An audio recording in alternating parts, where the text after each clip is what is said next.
ज्योति मौर्य ने जो किया है वो गलत किया है। एक महिला है, उन्होंने अपने अधिकारों का गलत इस्तेमाल किया है।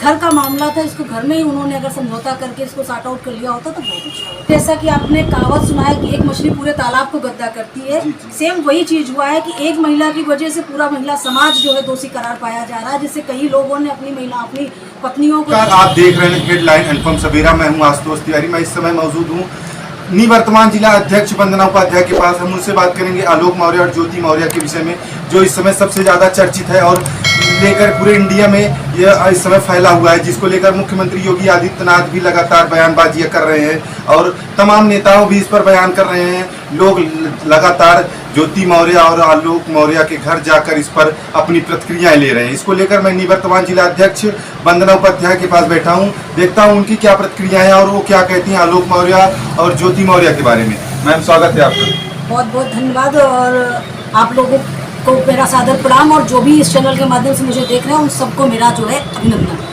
मैं पहला क्वेश्चन ये है कि ज्योति मौर्य ने जो आलोक मौर्य पर सवाल खड़े किए और जो एफआईआर दर्ज कराया, वो कहाँ तक सत्य लगता है आपको? देखिए, मुझे जहाँ तक लगता है ये सत्य है। जब तक आदमी पीड़ित नहीं होता वो किसी के खिलाफ, वो खास करके अपनी पत्नी के खिलाफ तो कोई एफआईआर वगैरह दर्ज नहीं कराता है। ज्योति मौर्य ने जो उनके ऊपर उत्पीड़न का आरोप लगाया, दहेज का आरोप लगाया, उसको कहाँ तक सत्य है? ज्योति मौर्य ने जो किया है वो गलत किया है। एक महिला है, उन्होंने अपने अधिकारों का गलत इस्तेमाल किया है। घर का मामला था, इसको घर में ही उन्होंने अगर समझौता करके इसको सॉर्ट आउट कर लिया होता तो बहुत अच्छा होता। वहीं अगर आलोक मौर्य का देखा जाए तो उन्होंने कहा है कि हमने इनको फरवरी में बात करते हुए पकड़ा, उसके बाद हमने इनके ऊपर आरोप लगाया, जिसको ज्योति मौर्य लगातार निराधार बता रही हैं। वो कह रही हैं हमारा ऐसा कुछ नहीं, हम उनसे तलाक लेना चाहते हैं। इस पर मेरी प्रक्रिया यही रहेगी कि अगर झूठा होता तो वो जितने भी चैट्स वगैरह जो है आलोक मौर्य दिखा रहे हैं सोशल मीडिया पे, इसमें वायरल हो रहे हैं, वो सारे के सारे झूठे नहीं होते। कहीं ना कहीं कोई बात सत्य है, तभी इस तरह कोई अपने घर की इज्जत को, मान सम्मान को इस तरह सोशल मीडिया पे उछाल रहा है। मैम, ये मेरा कहना है कि मनीष दुबे और ज्योति मौर्य इतने बड़े पद पे हैं, अगर वो ये ऐसा कार्य करेंगे तो समाज में इसकी क्या जाएगी? देखिए, इतने बड़े अधिकारी हो कि उन्होंने जो किया है बहुत गलत किया है। खास करके मनीष दुबे और ज्योति मौर्य दोनों ने गलत किया है। अगर देखा जाए तो किसी सिर्फ महिला को हम दोषी नहीं करार देते हैं। इसमें मनीष दुबे और ज्योति मौर्य दोनों बराबर के हिस्सेदार हैं। मनीष दुबे को भी नहीं करना चाहिए। मान लीजिए ज्योति का अटेक्शन अगर था भी तो मनीष दुबे सीनियर थे, उनको समझाना चाहिए था, क्योंकि मनीष दुबे की फैमिली भी इससे बेकार हो रही है। उनकी फैमिली में भी जो है झगड़े लड़ाई हो रहे हैं, उसकी पत्नी का भी उत्पीड़न हो रहा है।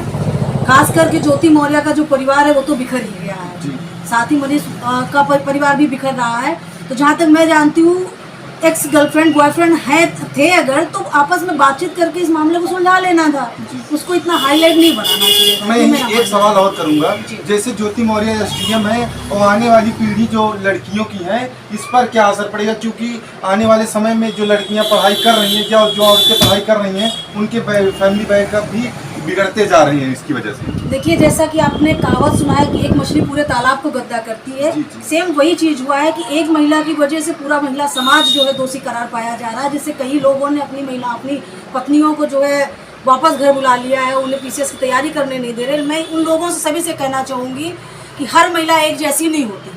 माना ज्योति मौर्य अगर दोषी है, लेकिन हर महिला एक नेचर की, एक स्वभाव की नहीं होती। हर महिला कैरेक्टरलेस नहीं होती, चरित्रहीन नहीं होती है।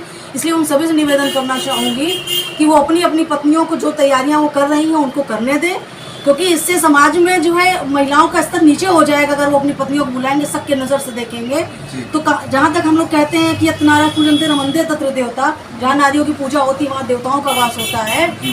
तो महिलाओं का मान सम्मान यहाँ घट रहा है। एक ज्योति मौर्य गलत हो सकती है तो सारी महिलाएं गलत नहीं हो सकती हैं। तो यही कहना चाहूँगी कि सारी महिलाओं को जो उनका मान सम्मान है वो बरकरार रखना चाहिए। ज्योति मौर्य अगर दोषी है तो उनको सजा मिलनी चाहिए। मैम, आपने पटना वाले खान सर का भी एक इंटरव्यू सुना होगा। उन्होंने बताया कि हमारे यहाँ तैयारी करने वाली 93% महिलाओं को उनके पति ने इसलिए बुला लिया कि कहीं ज्योति मौर्य की तरह उनकी पत्नियां भी ना कर लें, जिसको लेकर पटना में एक लगातार क्रेज भी इसका चल रहा है, जिसको महिलाएं ट्रोल भी हो रही है। महिलाओं का बयान भी आ रहा है कि हर कोई हमको सबकी निगाहों से देख रहा है। तो आप भी एक महिला है, आपका इसकी क्या प्रतिक्रिया समझते हैं? भाई देखिए, जहाँ तक मैं जानती हूँ कि ये प्रकृति का नियम है कि एक पे अगर दाग लग गया तो उसको हर आदमी सबकी निगाहों से देखता ही है कि महिलाएं ऐसी ही होंगी। पर मैं उनसे यही कहना चाहूँगी कि हर महिला ऐसी नहीं होती है, हर महिला चरित्रहीन नहीं होती है। और जहाँ तक रहा ज्योति मौर्य का सवाल, हो सकता है उनको अपने परिवार में कोई समस्या रही हो जिसकी वजह से उन्होंने ये कदम उठाया।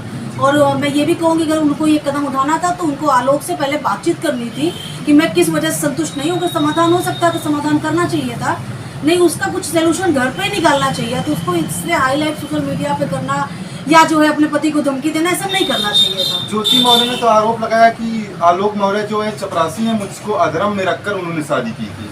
बात तो उनकी शादी काफी समय पहले हुई थी, ये चीज शादी के 6 महीने बाद भी उन्हें पता चल जानी चाहिए थी, या साल 2 साल बाद पता चल जानी चाहिए थी। अगर पता चली भी होगी तो ये बात इस समय उठाने का कोई मुद्दा नहीं बनता है। जो चीजें थी वो पहले उनको पता होनी चाहिए थी ना कि अगर शादी करने हम जा रहे हैं तो दोनों फैमिली का बैकग्राउंड बिना चेक के कोई शादी नहीं करता है। कार्ड पे भी तो आलोक मौर्य के सेक्रेटरी लिखा गया था और ज्योति मौर्य के अध्यापिका लिखा गया तो फिर दोनों ने झूठ बोला था। बात तो यहाँ दोनों की हुई ना भाई। ज्योति मौर्य तो एसडीएम बाद में बनी है, अध्यापिका पहले थी नहीं वो। अगर थी भी रही होंगी तो किसी प्राइवेट विद्यालय में रही होंगी, तो उन्होंने चेकआउट क्यों नहीं किया? ज्योति मौर्य के गांव वालों का भी कहना है कि ज्योति मौर्य गलत नहीं है, क्योंकि हम उनको जानते हैं, पहले ऐसा नहीं थी। जब पहले ऐसा नहीं थी तो अभी कैसे हो गई? अगर कहीं ना कहीं कुछ रहा होगा तभी, या अभी हो भी गई मान लीजिए, तो कारण क्या था? उस कारणों को जानने की कोशिश की जाए ना। अब एक महिला की वजह से पूरे महिला समाज को दोषी कराते नहीं। ज्योति मौर्य अगर ऐसा कह रही है तो बहुत गलत कह रही है। ऐसा कहना बिल्कुल कतई नहीं है। वो अपने पद का, एसडीएम पद का अगर गलत इस्तेमाल कर रही हैं तो ये बिल्कुल गलत है, क्योंकि दोषी दोनों ही हैं जी। मनीष दुबे और ज्योति मौर्य दोनों दोषी। इसमें आलोक का तो कोई वही नहीं है। आलोक का तो कोई मतलब आलोक ने तो कुछ किया ही नहीं है भाई। किसी भी हस्बैंड की वाइफ अगर गलत करेगी तो उसे गुस्सा आएगा, गुस्से में गाली गलौज होगी, मारपीट होगा। ये हर घर की कहानी है और घर में होता भी है भाई, चूंकि उस पर उसका अधिकार, उसने शादी करके लाया है। वो गलत जाएगी, कल का अगर वो नहीं रोकता, नहीं ये चीजें करता, तो कल ज्योति मौर्य के परिवार वाले या गांव समाज जो आज आलोक को दोषी कह रहा है, कल वो आलोक पे उंगली उठाता कि तुम्हारी औरत थी, तुमने इसका क्यों नहीं रोका इसको। बिल्कुल। धन्यवाद। आप देखते रहिए हेडलाइन अनुपम सवेरा। जय हिंद।